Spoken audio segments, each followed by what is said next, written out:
Coverage continues now. The surprise attack on Israel has left our local Jewish community heartbroken. Tonight in Southbury, Jewish leaders are planning a gathering for the community to mourn the victims. Channel 3 Eyewitness News reporter Mike Cerullo is in Southbury with the impact this tragedy is having on people there. Mike. Hey, Brian. Well, the violence overseas is hitting people here, our local Jewish community, very hard. Tonight in Southbury, many people are worried.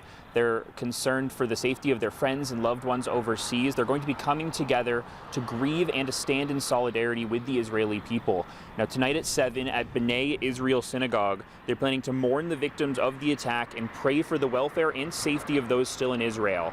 The synagogue released a statement yesterday about the attack, saying in part, quote, "As events continue to unfold and the full devastation of the surprise attack is revealed, as reservists are mobilized and families anguish over the fate of loved ones, let us pause this holy day and Shabbat to pray for the welfare of Israel's citizens and defenders and to remember the children, women, men, and soldiers who have already paid a dear price for their identities." Now, local organizations here in Connecticut are raising money to help those in Israel right now.